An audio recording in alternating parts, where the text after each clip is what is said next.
Iran এখন আর আগের মতো নীরবে কাজ করছে না। 2026 সালে এসে দেশটি এমন সব সামরিক প্রযুক্তি সামনে আনছে যা দেখে বিশ্বের বড় শক্তিগুলো নতুন করে হিসাব কষতে বাধ্য হচ্ছে। আর এবার সবচেয়ে বেশি আলোচনায় এসেছে ইরানের বহু বছরের পুরনো একটি যুদ্ধবিমান, যার বয়স প্রায় 70 বছর। বাইরে থেকে এটি সাধারণ পুরনো জেট মনে হলেও সামরিক বিশ্লেষকদের মতে এর ভেতরে এখন যুক্ত হয়েছে সম্পূর্ণ নতুন প্রজন্মের প্রযুক্তি। আর সেই কারণেই বিষয়টিকে এত গুরুত্ব দিয়ে দেখছে আমেরিকা ও ইসরায়েল। একসময় এই যুদ্ধবিমান ছিল ইরানের বিমান বাহিনীর অন্যতম শক্তিশালী সম্পদ। বিশেষ করে 90-এর দশকে এটি বিভিন্ন গুরুত্বপূর্ণ সামরিক অভিযানে অংশ নিয়েছিল। তখন অনেকেই একে ইরানের আকাশ প্রতিরক্ষার মূল ভরসা বলে দাবি করতে থাকেন, কিন্তু সময়ের সঙ্গে সঙ্গে বিমানটি হঠাৎ করেই আড়ালে চলে যায়। ইরান দাবি করেছিল এটি অবসরে পাঠানো হয়েছে, ফলে আন্তর্জাতিক মহলে ধারণা তৈরি হয় যে এই অধ্যায়ের ইতি ঘটেছে। কিন্তু সম্প্রতি পরিস্থিতি পুরোপুরি বদলে গেছে। বহু বছর পর আবারও সেই পুরনো যুদ্ধ বিমানকে বিশাল সামরিক মহড়ায় আকাশে উঠতে দেখা গেছে।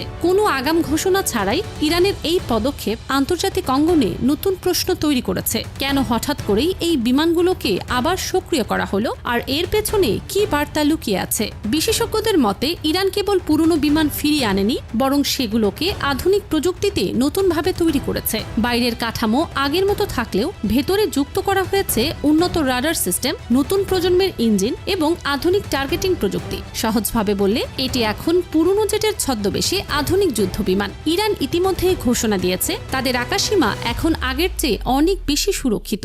দেশটির দাবি, কেউ সীমা লঙ্ঘনের চেষ্টা করলে দ্রুত ও কঠোর জবাব দেয়া হবে। এই আপগ্রেড হওয়া বিমানগুলোতে নাকি যুক্ত করা হয়েছে অত্যাধুনিক রাডার জ্যামিং প্রযুক্তি, যা শত্রুপক্ষের ড্রোন বা স্যাটেলাইটের যোগাযোগ ব্যবস্থা ব্যাহত করতে পারে। পাশাপাশি রয়েছে উন্নত টার্গেট লকিং সিস্টেম, যার মাধ্যমে একাধিক লক্ষ্যবস্তু একই সময় শনাক্ত ও আক্রমণ করা সম্ভব। সবচেয়ে বেশি আলোচনায় এসেছে রাশিয়ার ভূমিকা। সামরিক বিশ্লেষকদের ধারণা, ইরানের এই আধুনিকায়নের পেছনে রাশিয়ার প্রযুক্তিগত সহায়তা রয়েছে। কারণ সম্প্রতি রাশিয়ার তৈরি MiG-29 এবং Su-35 যুদ্ধবিমান ইরানে পৌঁছানোর খবর আন্তর্জাতিকভাবে ব্যাপক আলোচনার জন্ম দিয়েছে। বিশেষ করে Su-35কে বিশ্বের অন্যতম ভয়ঙ্কর ফাইটার জেট হিসেবে বিবেচনা করা হয়। এই যুদ্ধবিমান ঘণ্টায় প্রায় 2400 কিলোমিটার গতিতে উঠতে সক্ষম, যা শব্দের গতিরও অনেক বেশি। এর থ্রাস্ট ভেক্টরিং প্রযুক্তি বিমানকে আকাশে অত্যন্ত দ্রুত ও জটিল কৌশলে দিক পরিবর্তনের ক্ষমতা দেয়। এমনকি শত্রুর মিসাইল লক করলেও মুহূর্তের মধ্যেই পাল্টা অবস্থান নেওয়ার সক্ষমতা রয়েছে এতে।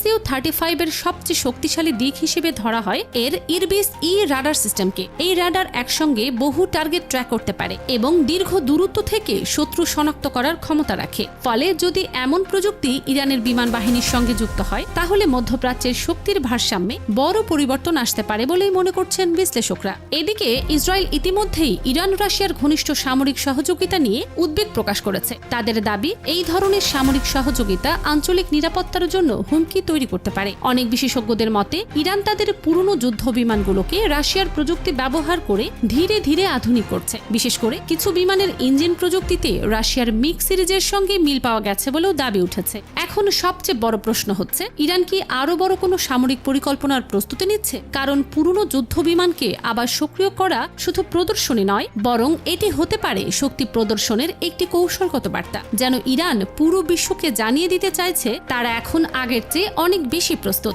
বিশেষ করে মধ্যপ্রাচ্যের বর্তমান উত্তেজনাপূর্ণ পরিস্থিতিতে এই ধরনের সামরিক মহড়া নতুন করে দুশ্চিন্তা বাড়িয়েছে। অনেকের মতে রাশিয়ার প্রেসিডেন্ট ভ্লাদিমির পুতিন মধ্যপ্রাচ্যের কৌশলগত ভারসাম্যে নতুন সমীকরণ তৈরি করতে চাইছেন। আর সেই কারণেই ইরানকে শক্তিশালী যুদ্ধ বিমান ও প্রযুক্তিগত সহায়তা দেয়া হচ্ছে। তবে এখনো অনেক কিছুই পর্দার আড়ালে রয়েছে। ইরানের হাতে আরো কত যুদ্ধ বিমান আছে, কিংবা তারা ভবিষ্যতে কি ধরনের সামরিক প্রযুক্তি প্রকাশ করবে সেটি স্পষ্ট নয়। কিন্তু একটি বিষয় এখন পরিষ্কার, ইরান তাদের সামরিক শক্তি প্রদর্শনে আর পিছিয়ে থাকতে চায় না। আর সেই কারণেই সামরিক বিশ্লেষকরা বলছেন, আগামী কয়েক বছরে মধ্যপ্রাচ্যের আকাশে নতুন ধরনের শক্তির লড়াই দেখা যেতে পারে। কারণ ইরান এখন শুধু প্রতিরক্ষামূলক অবস্থানে নেই, বরং তারা বিশ্বকে দেখাতে চাইছে প্রয়োজন হলে তারাও শক্ত অবস্থানে দাঁড়াতে প্রস্তুত।